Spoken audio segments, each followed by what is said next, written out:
Golden Globe goes to... Hey everyone, so this video is going to be for all my actor friends out there. There's been a couple of times where people have asked me, how are you getting these roles? What are you doing? How can I get these roles? And I think I made a video before saying that I do what anybody else does. I just try and I network and things like that. But I wanted to dive in a little bit more to give you an idea of what I don't do.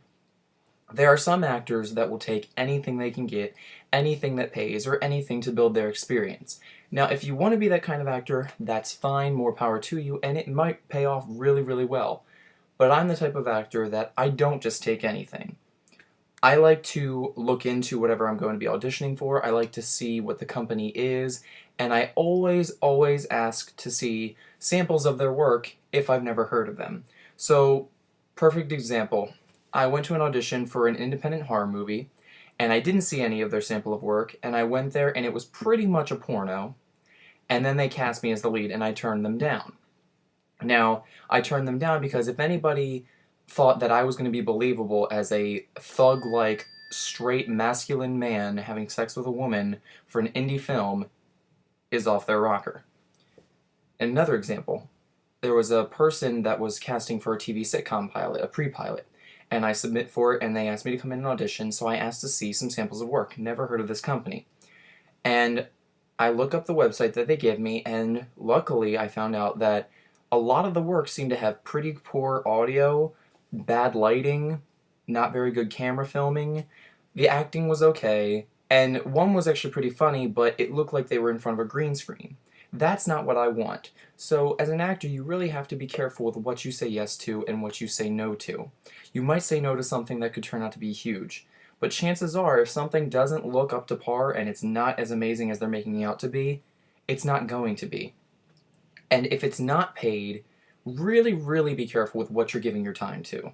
You know, I can honestly say that since I've been an actor in TV and film, that I really don't do any non-paid work anymore. I have a job, you know, people can't afford to take all this time off for a job that's not going to pay. It might help your experience, but it's really not going to. You know, in the long run, you need to think about what is going to help build myself as an actor. If you have a resume with 15 different independent films, that's great. But if 3 of those have gone places and done well, and the other 12 have done nothing, why are they on your resume? You know, and it's just like extra work. Be careful with how much extra work you do. You're not... I used to think that being an extra would help me get in the door with bigger roles, and that's not true. So just be careful with what you do, because extra work is extra work. They're not even really tied into the actual casting directors. They're kind of a separate company usually, and usually the pay is very low and minimal, and they don't usually make you feel very appreciated, at least from my experience. So those are just 2 things to be on the lookout for.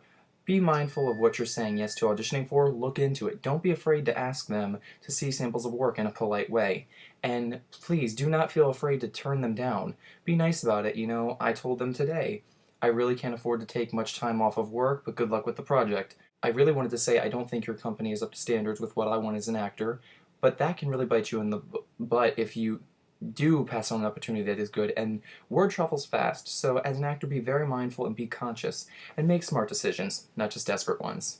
So if you guys have any more questions about acting or what I do, let me know. Thanks.